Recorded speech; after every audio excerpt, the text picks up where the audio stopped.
Delima dan Pusaka, Hikayat Mbah Bungkul, sang empu yang menjadi wali. Di jantung Surabaya, jauh sebelum deru kendaraan dan bayang-bayang gedung pencakar langit mendominasi cakrawala, berdirilah sebuah taman yang sejuk dan harum. Di sanalah, di bawah naungan pepohonan tua dan suara burung yang bersahut-sahutan, hidup seorang tokoh yang kelak namanya dikenang sepanjang zaman, Ki Ageng Supo, empu legendaris dari tanah Majapahit. Dilahirkan dalam keluarga bangsawan, Ki Ageng Supo dikenal karena kepiawaiannya dalam menempa logam menjadi keris dan tombak pusaka. Bukan hanya ketajaman dan keindahan bilah buatannya yang terkenal, tapi juga kekuatan spiritual yang diyakini menyertai setiap pusaka yang keluar dari tangannya. Ketika Majapahit berjaya di bawah Raja Brawijaya, ia diangkat sebagai empu kerajaan, sebuah kehormatan tertinggi bagi seorang pandai besi. Namun di balik gemerlapnya kehidupan istana, hati Ki Ageng Supo bergolak.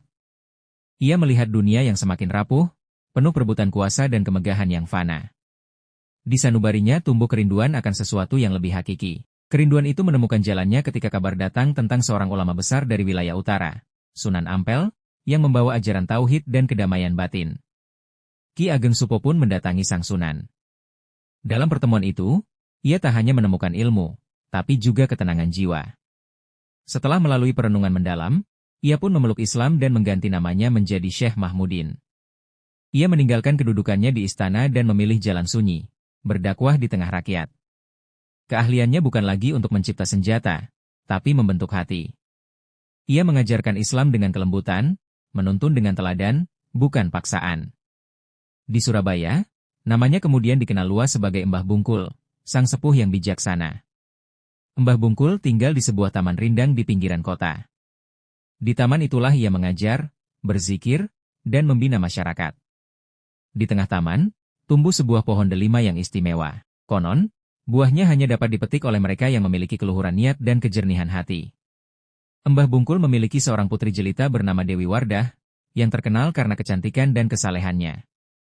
Banyak bangsawan dan saudagar datang melamar, namun Mbah Bungkul menetapkan satu syarat, hanya siapa yang mampu memetik buah delima dari pohon sakti di taman inilah yang pantas menjadi pendampingnya.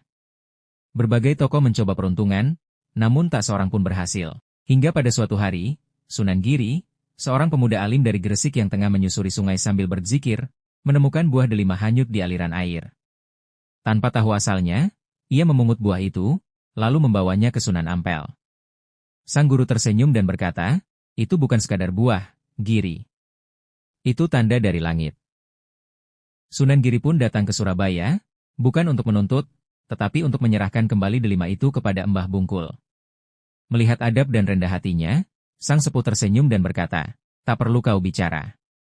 Buah telah memilih pemiliknya." Maka terjadilah pernikahan antara Sunan Giri dan Dewi Wardah, perpaduan antara darah kebangsawanan Majapahit dan cahaya para wali. Dari mereka, lahirlah keturunan-keturunan yang memadukan kearifan budaya Jawa dengan nilai-nilai Islam yang luhur. Sejak itu, Mbah Bungkul makin dalam menempuh jalan spiritualnya. Ia menghabiskan hari-harinya dengan tafakur, membantu masyarakat, dan menyatu dengan alam. Ketika wafat, ia dimakamkan di taman yang ia rawat sepanjang hidup, kini dikenal sebagai Taman Bungkul, tempat di mana anak-anak bermain, remaja berkumpul, dan para peziarah merenungi warisan sejarah dan spiritual.